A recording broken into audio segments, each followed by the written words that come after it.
নাতিদের জন্য আমার আম্মু আমার বেলের আমার বেলি ফুলের মালা আমার গাঁথছে। বেলের লাগানো গাছ, সেই গাছের ফুল আমার জন্য পাঠাইয়াছে, আমি মালা গাঁথতেছি। পাঠাইয়াছে।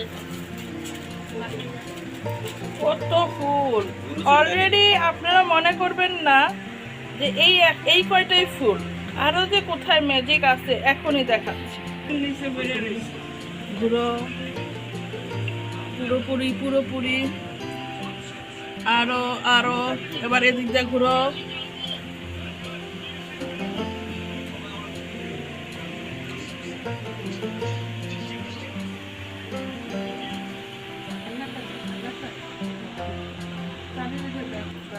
আসসালামু আলাইকুম, সবাই কেমন আছেন?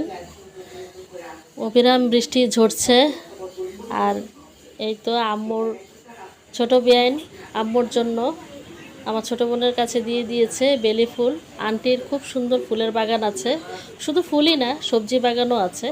তো বেআইনের জন্য ফুল পাঠিয়ে দিয়েছে, বলেছে তোমার আম্মুর জন্য উপহার দিলাম, গিফট।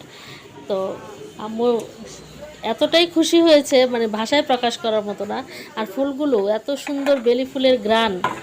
আম্মু ফুলের মালা বানাচ্ছে, আর এদিকে আমাদের বিড়ালটা এত বিরক্ত করছে, ওর জন্য একটু হালকা লবণ দিয়ে মাছ সিদ্ধ করতে হয়।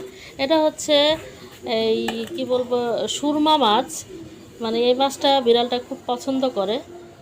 ওর কিছুদিন আগে বাচ্চা হয়েছে, কয়েকটা বাচ্চা দিয়েছে, যার কারণে ওর একটু পরপর ক্ষুধা লাগে। এসে শুধু বাসার সামনে মেও মেও করে কান্না করবে। তো ওকে একটু ভাত আর মাছ দিয়ে মেখে দিলাম, সেটাই খাচ্ছে মনোযোগ সহকারে। দেখতে পাচ্ছেন ওর শরীরটাও অনেকটা শুকিয়ে গিয়েছে, তো ওর জন্য আসলে খুব মায়া হয়। আর এই তো বিকেলবেলা আমরা পিঠা বানানোর প্রস্তুতি নিলাম, মাংসের ঝাল পিঠা। এই পিঠাটা আমাদের পরিবারের সবাই পছন্দ করে, আমার ভাই বোন ভাগিনারা। আয়াজ আসলে পিঠাটা আসলেই খুবই মুখরোচক একটি পিঠা। এই তো এখানে মাংসের ঝুরা, এখানে গাজর, আলু, তারপরে মাংস কুচি ঝুরি ঝুরি করে নেওয়া হয়েছে। আর মাংসের কিমাটা করা হয়েছে যেভাবে আমরা যে কোনো মানে মাংস ভুনা করি, সব মশলা দিয়ে, আদা রসুন বাটা, গরম মশলা, ওভাবেই। তো চাউলের গুঁড়া করে আম্মু আবার সাথে একটু আটাও মিক্সড করেছিল। তো ওটা কাই করে রুটির মতো বেলে মাংসর পুরটাকে ভিতরে দিয়ে তারপরে এভাবে পুলি পিঠার মতো সাইডটা মুড়ে দিতে হবে। আজকে এই পিঠা বানানো হচ্ছে, বিশেষ করে আমি চলে যাব। তো আমরা বড় আপু বলছিল যে কলিয়ে চলে যাবে, ভাই বোন যেহেতু সবাই আছি, আম্মু এই পিঠাটা বানাও, যেহেতু সবাই পছন্দ করে। আর বাচ্চারা বলছিল ঝাল ঝাল কিছু খাবে। আসলে এখনকার বাচ্চারা কেন জানি মানে মিষ্টি জিনিসটা পছন্দ করে না তেমন।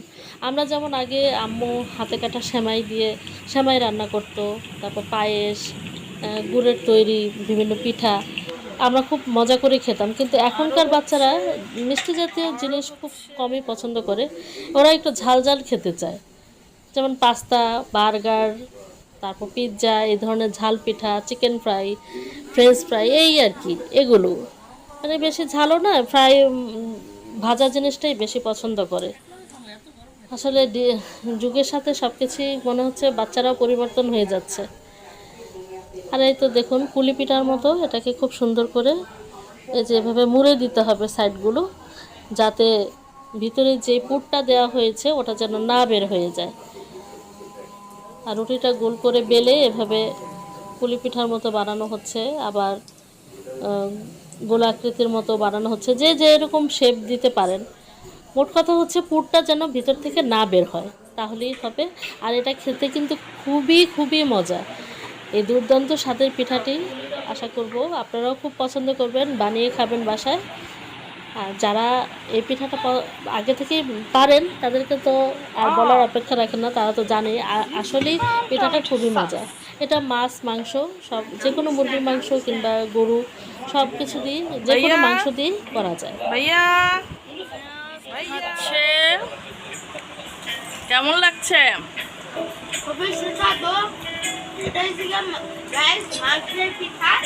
আলিফ তুমি বলো তো কেমন লাগছে? ভালো লাগছে, কিন্তু আলিফ লজ্জায় মুখ দেখাবে না, ভালো লাগে না? বুঝছো?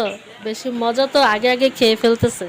তো গাইজ আজকের ভিডিওটি কেমন লাগলো অবশ্যই কমেন্টস করে জানাবেন। আমার আগামী ভিডিও দেখার আমন্ত্রণ জানিয়ে এখানেই শেষ করছি ভিডিও। আসসালামু আলাইকুম।